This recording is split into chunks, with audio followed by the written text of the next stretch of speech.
Hey everyone, welcome back to my YouTube channel Learn from Basic to Advanced English. I'm Shama Rawat. How are you all? So in today's video, we will talk about certain words that are knowingly or unknowingly, most of the even advanced speakers who speak fluent English, they commit this mistake. Or I would say this, they commit this error. ऐसे कुछ शब्द हैं, है ना, जो by default गलती से मतलब हम लोगों को रियलाइज ही नहीं होता है कि जो वर्ड है वो हम गलत उसका उपयोग कर रहे हैं, ठीक है, रॉन्ग यूसेज कर रहे हैं। आज की वीडियो में 10 ऐसे वर्ड्स लेके आई हूँ, आइए देखते हैं। Trust me, you will be surprised to see, you will be surprised to know all the words because we have been using these words, you know, since our childhood, since school. See, nobody was there to point us in our schools and colleges, even at your workplace. ठीक है, कोई भी point out करने वाला नहीं है ना? तो let's begin. The first one is above for preceding. Now, what is this preceding? Preceding का मतलब होता है ऊपर. देखिए, मैंने जो गलत वर्ड हम लिखते हैं, है ना, the word that we say or write which is incorrect, I have written that also, and the word that should be used, जिसका इस्तेमाल किया जाना चाहिए, वो भी मैंने लिखा है. So पूरे टाइम आप देखेंगे कि preceding की जगह above का यूज करते हैं. ठीक है, पहले तो ये समझेंगे कि above जो है वो एक preposition है. Above means उसके ऊपर, है ना, जब कोई चीज रखी होती है या कुछ ऊपर होता है, that is above. Now preceding का मतलब होता है कि ऊपर मेंशन की हुई चीज, ठीक है, दोनों का मतलब में स्लाइट डिफरेंस है, but if you are using the word above in place of preceding, then you are being grammatically incorrect. Example से समझते हैं, ज्यादा समझ में आएगा. The first example is the above marks apply to all students. Okay, the above marks apply to all students. The second one is the preceding marks apply to all students. Report card में हमेशा देखती आ रही हूँ, मेरे report card में भी ऐसे होता था कि कोई ऐसा कोई आर्ट एंड क्राफ्ट है या कोई सेक्शन है, कोई सब्जेक्ट है या कोई कुछ भी XYZ एक्टिविटी हुई है ना, उसमें बच्चों को मार्क्स दिए जाते थे और लिख दिया जाता था that the above marks apply to all students, which was grammatically incorrect. ये स्टेटमेंट आपका गलत है, ठीक है, above नहीं आएगा, आएगा preceding. The preceding marks apply to all students, ठीक है, या the preceding remarks given by the teachers, given by the invigilators apply to all, ठीक है. I hope the difference between the two is clear. Moving to the next word or next example, aggravating for angry. I don't know why, but this word aggravating has been, it kind of have been misunderstood. Misunderstood हो गया है कि angry का मतलब तो गुस्सा होता है ना. बहुत बहुत जगह आपने सुना होगा, मैंने तो देखा है, सुना है कि एंग्री की जगह just to sound fancy, just to sound advance, people tend to use this aggravating. ठीक है, दोनों का पहले मतलब समझते हैं. एंग्री का मतलब गुस्सा होना, है ना, फ्यूरियस होना. एंग्री जब आपको किसी चीज पे आपका मन की बात ना हो, आप गुस्सा आप कब होंगे, है ना, जब आपके मन मुताबिक चीज ना हो, that is angry. Okay, where is aggravating means कोई चीज हो रही है और चीज वो बढ़ जाए, है ना, तो उसे एग्रावेटिंग कहेंगे. जैसे अगर मान लीजिए मैं एग्जांपल दूं कि फॉर इंस्टेंस वेट बढ़ रहा है, मेरा वेट बढ़ रहा है, and I am instead of losing it, I want to lose weight, मुझे वेट कम करना है, but instead of eating healthy food, I am going towards unhealthy food. I have been consuming, you can say, chocolates, noodles, all the junk foods. I have been consuming. So what am I doing? This consumption and intake of junk foods is aggravating my weight. ठीक है, तो aggravating मतलब कोई चीज बढ़ाना, angry गुस्सा होना. देखिए स्टेटमेंट आप देते हैं कि that aggravating boy makes me angry. तो aggravating boy कुछ नहीं होता है, ऐसी कोई चीज नहीं है aggravating boy. What do you mean by aggravating boy? ठीक है, नहीं. Whereas the word the hot weather aggravated his illness, कोई बीमार है, ठीक है, और हॉट वेदर गर्मी से उसकी जो बीमारी है वो और बढ़ रही है, होता है ना, गर्मी होती है, फीवर है, बहुत गर्म पड़ रहा है तो बॉडी टेम्परेचर बहुत ज्यादा हो जाता है. So what is the temperature doing? It is aggravating the temperature of the body. The weather is aggravating his illness. So this sentence is correct. This is wrong. Okay. This one, see this one. Firstly for first, है ना? Weight lose करना है.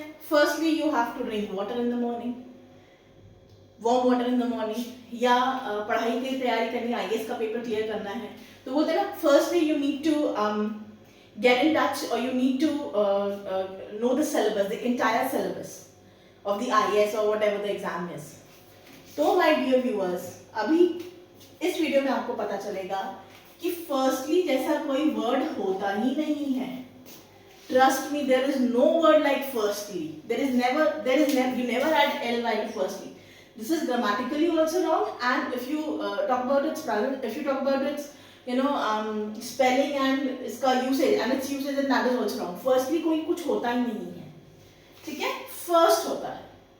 First you need to do this. First you need to collect all the previous 10 years papers.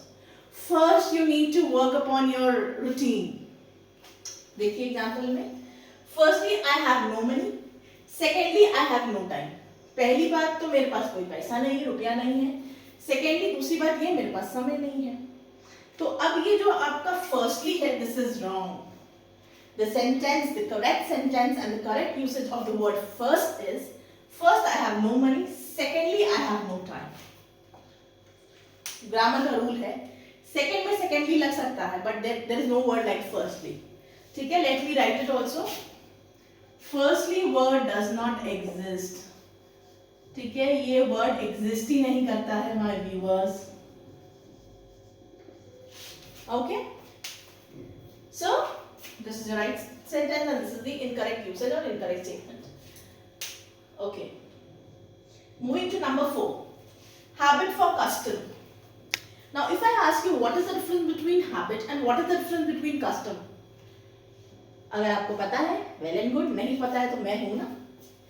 Habit imply होती है when you are talking about a single person. ठीक है, किसी एक व्यक्ति, किसी एक इंसान, एक लड़का, एक पुरुष, एक महिला, एक बच्चा, एक बूढ़ा, उसके विषय में जब आप कुछ बात बताएंगे तब आप इस्तेमाल करेंगे हैबिट. अगर मैं एग्जांपल दूं, I have a habit of eating so many chocolates, या I have a habit of eating ice cream after every meal. ठीक है, या I have a habit of talking too much. So, in all the sentences that I gave you, I am talking about myself. अगर किसी और का भी example दूँ, he has a habit of smoking alcohol, smoking cigarette. He has a habit of consuming alcohol, smoking cigars. ठीक है, तो किसी एक व्यक्ति की जब बात करें तब आपका habit होगा. Custom आप बात करेंगे when certain activity is being performed by a group of people. अब वो ग्रुप जरूरी नहीं है किसी घर में हो या किसी कोई समुदाय हो. ठीक है, ग्रुप आप पूरी अगर कंट्री के बारे में बात कर रहे हैं, है ना, कोई डेमोग्राफिक एरिया है उसके बारे में आप बात कर रहे हैं, तो आप कस्टम का इस्तेमाल करेंगे. सेंटेंस देखते हैं, क्लियर हो जाएगा. बहुत गड़बड़ होता है हैबिट और कस्टम में.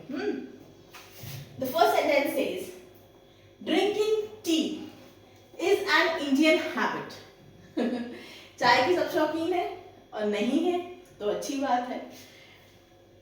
सेंटेंस कह रहा है कि चाय पीना ये हिंदुस्तानियों की एक हैबिट बनी हुई है.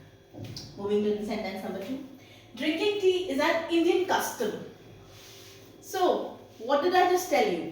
That habit you will apply this word when you are talking about a single individual, but over here I am saying Indian habit. Indian मतलब हिंदुस्तान में जितने लोग रह रहे हैं मैक्सिमम क्या चाय कंज्यूम करते हैं. तो आपका ये सेंटेंस जो है हैबिट वाला, ये गलत हो जाएगा. ये आएगा that drinking tea is an Indian custom. I hope the difference between the two is clear when you have to use habit and when you have to use custom. ठीक है, स्कूल देर से पहुंच रहे हैं, coming late has become habit of yours. Teacher से सुनने मिलता था ना, you are always late, I don't know what is the reason. हमेशा देरी से आते हो, एक ये हैबिट बन चुकी है तुम्हारी, ठीक है। किसी क्लास में सब बच्चों के नंबर नहीं आ रहे हैं, सब फेल होते जा रहे हैं, तो आप बोल सकते हैं दैट फेलिंग और गेटिंग लीस्ट, सबसे कम number, least marks has become a custom, क्योंकि सबका यही हाल है ना। कोई भी क्लास उसके सारे सेक्शंस के बच्चों के मार्क्स कम आए, रीजन कुछ भी हो, नहीं अच्छे से पढ़ाया गया या क्वेश्चन पेपर बहुत टफ था, it was out of syllabus, सो तब कस्टम यूज करेंगे, ठीक है। Moving to number 5, okay, coward for cowardly.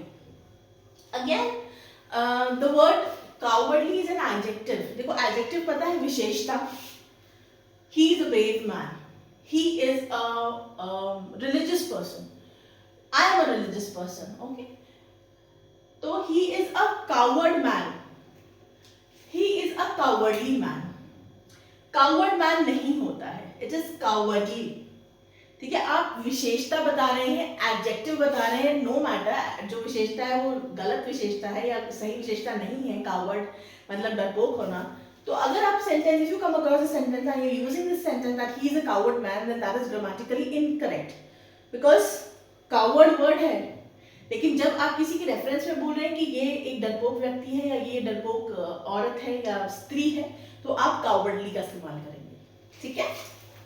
So this one is wrong and this one is right, ठीक है। Invent for discover, again so much confusion, so much, you know, what happens in this invent and discover is we tend to use these words without realizing that we are using it in a wrong way. हम इन शब्दों का इस्तेमाल इतनी casually कर देते हैं कि हमें खुद ही नहीं पता चलता कि कब इन्वेंट लगना है, कब डिस्कवर लगना है, ठीक है।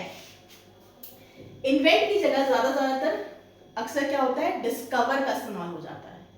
अब दोनों में डिफरेंस क्या है देखिए। Columbus invented America. Pardon me. Columbus invented America. And the second sentence is Columbus discovered America. अब देखिए, इन्वेंट का मतलब होता है जब कोई नई चीज की खोज की जाए, which was not existing before, ठीक है। Something when you invent new, नई खोज की जाए, नई चीज बनाई जाए वो राधा से समझाने के लिए, ठीक है। वेयर एज डिस्कवर का मतलब होता है कि वो चीज it was very much there but it was untouched, you know, it was, people were not aware of it, it was very much there, the existence of that thing was there but it need to be discovered, उसकी खोज की गई, ठीक है। खोज is the right word, समझ में आया। एक चीज बनाना है, ठीक है, कोई नई चीज इन्वेंट हुई है जिसका पास्ट से कोई रेलेवेंस नहीं है, कोई एग्जिस्टेंस नहीं था, तब आप इस्तेमाल करते हैं इन्वेंट का। Whereas in the case of discover, the thing is very much existed, बहुत चीज वहां बहुत सालों से या बहुत टाइम से है पर किसी को पता नहीं है, तो डिस्कवर का इस्तेमाल करेंगे। अब आप मुझे बताइए, Columbus invented America is the right statement और Columbus discovered America is the right statement? हाँ, yes, Columbus discovered America is the right statement, क्योंकि उसने बनाया थोड़ी ना अमेरिका को, अमेरिका पहले से था वहां, बस उसने डिस्कवरी करी, खोज करी, ठीक है। I hope the doubt between the two is clear. Okay. Now explain me for explain to me. अब बहुत बार आप देखते होंगे इसका इस्तेमाल होता है explain me for explain to me, ठीक है। Explain to me the meaning of this. Explain to me what went wrong. Explain to me what mischievous have you done. या why did you do it? तो explain to me नहीं होता है, explain to me जैसी कोई चीज नहीं होती, सीधा होता है explain me the reason for the late arrival of the train या explain me the reason of your failure. There is no word like explain to, ठीक है। सेंटेंस समझते हैं। Please explain me this exercise. Please explain me this exercise is right. Please explain this exercise to me is also, it might sound right but it is incorrect. ठीक है, it might sound कि please explain it to me, क्योंकि यही सुनते आ रहे हैं, यही इस्तेमाल करते आ रहे हैं, है ना? तो इसलिए explain to me आपको सही लगेगा, but it is grammatically incorrect. क्या होता है? explain me या give me the explanation, as simple as that. I want a thorough explanation of the failure of so and so thing, what went wrong. मुझे पूरा explanation चाहिए कि क्या गड़बड़ी हो गई. Consider as for consider, ये भी इसमें भी यही चक्कर है. छोटे से हम consider और consider as में हमको गड़बड़ होती आ रही है, समझ में नहीं आता है कब consider लगना है, कब consider as लगना है. ठीक है, consider as जो होता है ये आपका जैसे सेंटेंस में देखिए, please consider me as your friend, तो ये आपका सेंटेंस गलत है, क्योंकि कंसिडर एज जैसी कोई चीज ही नहीं है. ठीक है, कंसिडर एज जैसी कोई चीज नहीं है. Consider me as your friend, consider this as your this, consider this as, क्योंकि वही सुनते आ रहे हैं ना हम लोग, इसलिए हमें लगता है सही है. ठीक है, बट रस्ट में ग्रामेटिकली ये इनकरेक्ट स्टेटमेंट है. करेक्ट स्टेटमेंट है, please consider me your friend, please consider this project, please consider my thoughts, please consider this, please consider that. Consider as कुछ नहीं होता है. ठीक है, so again the statement please consider me as your friend is incorrect, whereas please consider me your friend is the right statement. ठीक है, center versus middle. बहुत बार realise ही नहीं होता है कि सेंटर की जगह मिडिल इस्तेमाल कर देते हैं, मिडिल की जगह सेंटर इस्तेमाल कर देते हैं. पहले सेंटेंस बताने से पहले समझाऊंगी, मतलब बताना चाहूंगी. ये आपके सामने एक बोर्ड है. ठीक है, if I tell you point out at the centre of the board या put a dot with the black marker और blue marker with a at the centre of the board, तो अब क्योंकि ये रेक्टेंगल है तो centre must be somewhere over here. यही centre हुआ. Center मतलब a point. Center means a point, a single point. Whereas if I say point out the middle section or the middle area of the board, then this entire thing happens to be, है ना, ये entire area बीच में. This is the, you can say that this is the middle area of the board. कह सकते हो. फर्क समझ में आया सेंटर और मिडल में? ठीक है, सेंटर मतलब एक point, single point, whereas middle area भी बड़ा है एंड सेंटर के आसपास का जो एरिया है that is said to be the middle part. Example से समझते हैं. The first one is he parts his hair in the centre. Parts his hair का मतलब बीच की मांग निकालते हैं ना. साइड सेंटर पार्टीशन, तो बीच की जो सेंटेंस ये कह रहा है कि बीच की चीज निकालता है. तो अब ये बताइए ये स्टेटमेंट सही है या ये स्टेटमेंट सही है कि he parts his hair in the middle. क्या वो बीच की मांग एक पॉइंट पे निकालता है? नहीं, मिडल से निकालता है. इतना बड़ा हेड का एरिया है तो मिडिल पार्ट ही उसको सेग्रीगेट करेंगे ना, हाफ करेंगे. समझ में आया? So this statement is incorrect that he parts his hair in the center. No, he will part his hair in the middle. Okay, so these were the errors. Now you must be seeing that there are 9. Ma'am had told that there are going to be 10 errors or 10 words, you know, that are misused knowingly or unknowingly. Last one मैं आप लोगों के लिए homework छोड़ रही हूँ, and I want you to write it down in the comment section the difference between the two.